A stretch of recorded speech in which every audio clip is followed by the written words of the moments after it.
Hi, this is Diego Knight for Baja Talk Time, and I'm with Ren Drake Hill. How are you doing today? I'm doing great, but it's been a long day, hasn't it? Yes, it is. We've been busy. Meetings and meetings. Meetings. And where are we today? We are again at the Monociclo Coffee House, which used to be Cafe Neron, kind of in the middle of town. Right, so we're here before. So now we have an interview, and we're with Arturo Hernandez. So here we are. Hola, Arturo. Hola. Tell us a little bit about yourself, because we just now met you in our last super secret meeting of the day. And so tell us a little bit about yourself and what you're doing. Well, my name is Arturo Hernandez Gutierrez, and I'm a Rosarito local of 46 years. Sorry to disclose my age there. But, well, I'm looking very forward to participating as of now only as a liaison to get information, of course, mostly from you guys, to have you voice your concerns towards the Foreign Resident Attention Office. And I'm happy to be involved, and hopefully I can help you extensively. Like I said, my family's been here since the 60s, and I have a love for my town, Can you tell us a little bit more information about FRAO? What's the main purpose of FRAO? FRAO, the Foreign Resident Attention Office, from what I have, studied so far, deals with the, concerns, worries, legalities, and actually liaison in the legality area, because there's a, judicial department, Departamento Jurídico, that actually, handles the actual, the actions, the paperwork, the legalities of it all. That we serve mostly as a liaison between the foreign residents and the Cabildo, in this case specifically Jurídico, if there's any kind of legal process. For example, if we're in the United States, we can talk to any city hall in the United States, but the thing is, we're in another country, and always we have to consider there's another language. So FRAO is like, not the middleman, but they're the representative to provide information, or they're able to provide, or able to have links or connections for other organizations of City Hall for the Americans. Exactly. Yes. Okay. So, for example, if somebody would like to have a Mexican driver's license, and it's like, I don't know where to go. We go to the FRAO office, and somebody there can tell us. I've seen them even walk people over to the GMV, which happens to be next door in the building of DIF, and help show them what line to stand in, and help them go through the processes, or help filling out forms in Spanish, because every form in Mexico, of course, is in Spanish without any English translation, and the FRAO office really helps people put the right part of the name in the right place, put the date in the right order, little things like that. But they've been a huge help to foreign visitors and residents for many years. Yes, and that's part of what the office will continue to do. Hopefully, if everything progresses as of now. Any concern that people have, like you said, licenses, legalities, that's what the office is there for. Or just questions. Anything, any concern really, any concern really. That's awesome. So you see, like I've been writing articles about FRAO for years and years and years, and it's really there for all of you out there. And not even Americans. I mean, Canadians, anybody coming in who's new to the area, or even if you've been here for a while. FRAO is a great office to help you. They are on the first floor of the City Hall. In the corner, it might be room 108. It is room 108. Okay. Very easy to find, and they are there to help you. And there's a great office staff. We've had several interns recently that have come in that have really been a big help in helping people translate paperwork and things. And so they've done so much. So thank you very much for showing for our talk show, and we'll be seeing you soon. Thank you very much for having me, and have a beautiful day. Thank you. Thank you, sir. You too. Okay. All righty. So, well, we have a little secret, because we had a couple busy today, and we actually interviewed Jackie, what's her name? Jackie Alameda. I'm sorry, I forget and about her names. husband Marty Right. So from the Baja Blues Fest. yes, which is Baja coming Blues up. Fest. So the key thing is, I'm just going to hold it this way. It's much Okay. simpler, easier for that one. The thing is, we interviewed Jackie for the Baja Blues Fest. So we're waiting for. I had to do some work for the video, and this is. But the key thing is, when is the dates of the Baja Blues Fest? That will be Friday, Saturday, and Sunday, August 9th, 10th, and 11th. And all the information is in that interview, and there's an article on the Baja Blues Fest in the current issue of Gringo Gazette, as well as an article on the big Blues Against Hunger Jam, which will be the August 3rd, which is a Saturday. Not like normally if they're at Bobby's for Baja or Blues Against Hunger, they're on Sundays. Just so people remember, their big jam will be Saturday, August 3rd. Right. So this is the last weekend of July. So we have any big events happening? There's a few things happening. If you want to come out of your air-conditioned homes. Yes, surprisingly, this is summertime. Summertime, Dog yeah. times of summer. Saturday, we have from 2 to 8 in Ensenada, the Cocina Seafood Festival at Estero Beach. From 1 to 4 on Saturday is the Cruz Roja Primo Tapia Tri-Tip Barbecue fundraiser. All the proceeds go to the Rosarito Cruz Roja Hospital. The barbecue will be at La Salina Cantina in La Misión. Tickets are $25 if purchased before the event, $30 at the event. And then a little bit later into the week on Thursday, August 1st, is the Allegro Academy, a piano and strings concert. And they're in the neighborhood around the corner from Tacos Manuel.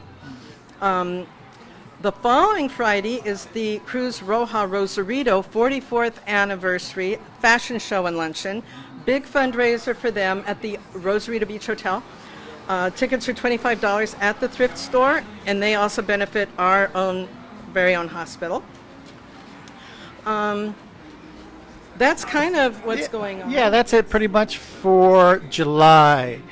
Well, if we notice, there's a lot more sun and it's hot. Well, if you notice, yeah, we saw while we're time for cerveza.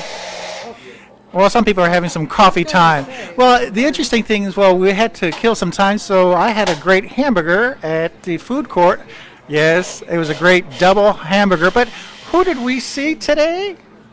We saw in the head of tourism. Oh, that's Iran. Iran from Cotuco. We saw him today, and he told me that before, usually the Mexicali period is usually for 2 big weekends. Well, this year he's saying it's been bigger than before, so they're expecting 4 weekends of Mexicali residents who are going to visit Rosarito, because if you've been to Mexicali, it's supposed to be like an oven, and that's in December. So you're going to be hearing a lot more music and a lot more festivals for the tourists here. So and the beaches are super crowded, and the streets are crowded, and don't run over any tourists, because you don't get 5 points for hitting a tourist. remember, we love tourists. We love tourists. This is a tourist town. We love tourists, and but they are just everywhere right now. So beware, and through the end of summer. It's not just Mexicali days, but we're going to have tourists through the summer. And didn't you mention this is a tourist town, right?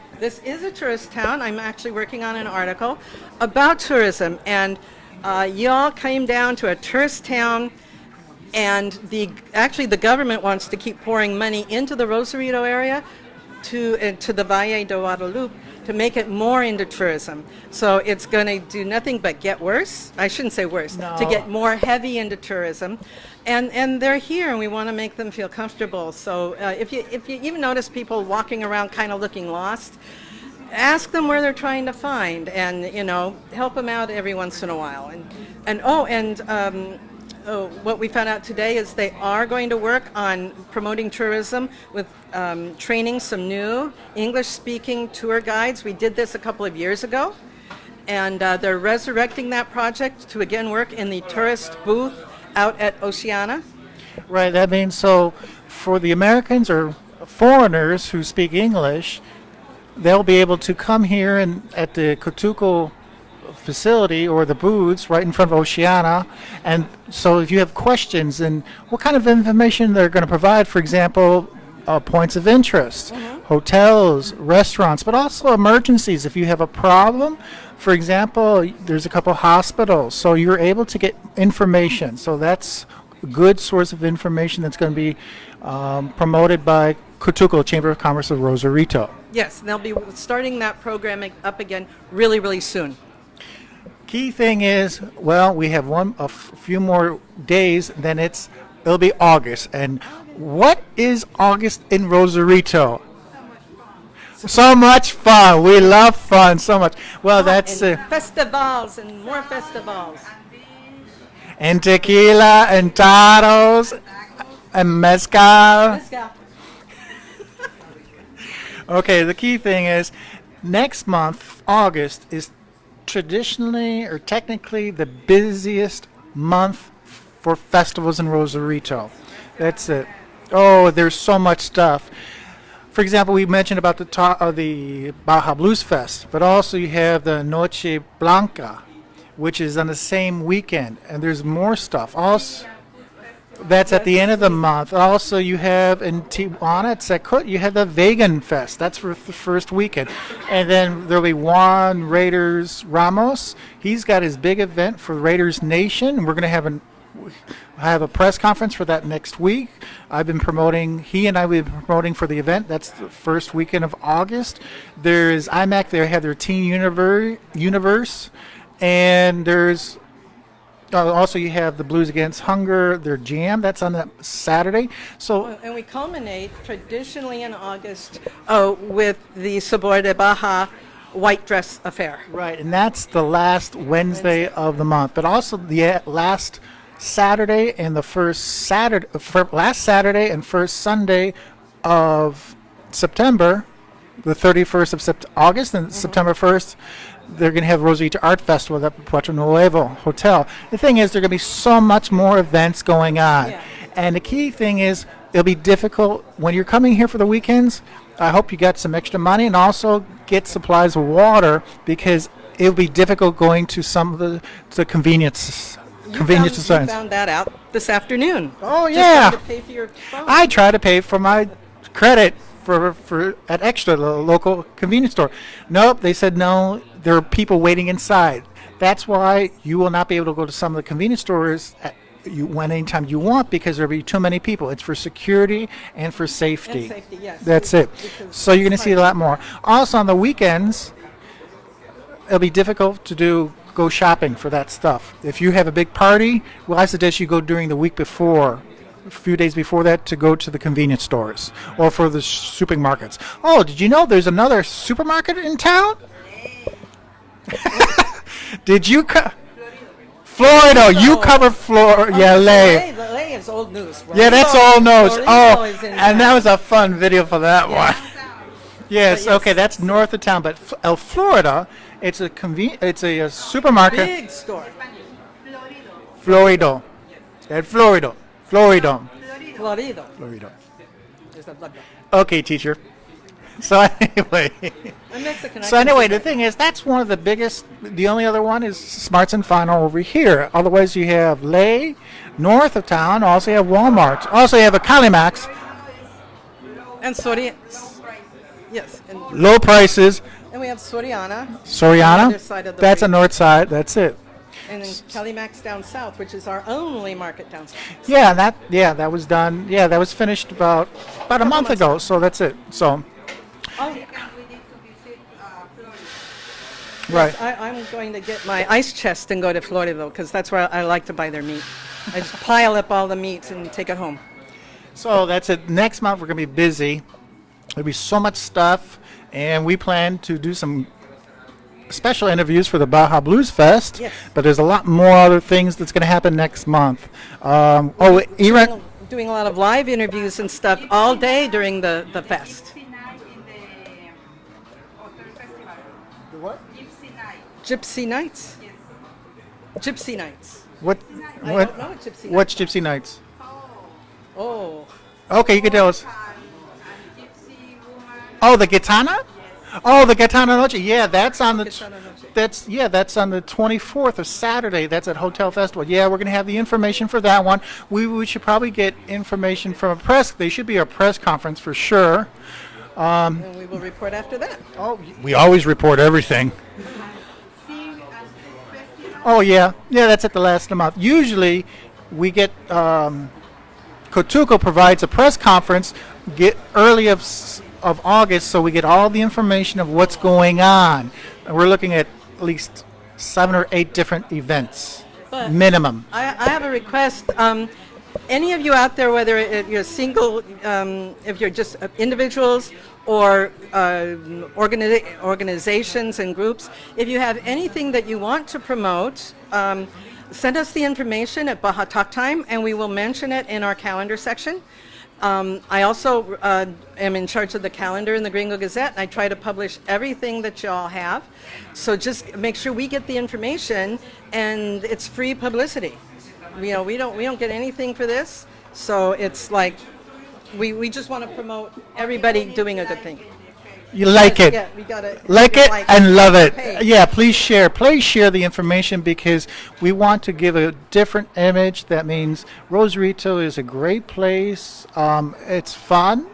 Yeah, it can be complicated because there could be too many cars, but that's happening at every big city for Well, it happens for in big Los festivals. Angeles, That's it true, happens in but Las that's it. Vegas. I mean, everywhere has that going on. Right. We're just at the beach and prettier. Right. So, okay, who are our sponsors? Our sponsors are InfoNort, Baja Talk Time. That's our page, and also we have a group, Baja Talk Time. Baja Talk Time, our group. Thank you for Steve OGM for giving a lot of information from Tijuana, Rosarito, and Ensenada for events. Baja California Musica, Diego Night Photography, Gringo Gazette North. yes, or their webpage, ggnorth.com, for all the past issues. And we do have YouTube for InfoNort for a Baja Talk Time. And that's about it. Oh, That would be that. Now, did you change the name? Rosarito Noticias y Complementa? See, I figured that out by myself because I thought and we have it to was say a InfoNort. special thanks to Denise. It was her birthday a couple weeks ago. So happy birthday. Congratulations. So gracias. And hey, thumbs up. Yeah, likes thumbs up. Like our pages. Hey, where's Crispin's thumb? We need Crispin's thumb. Crispin's thumbs over there interviewing someone. Yeah. So thumbs up. Adios. Bye-bye.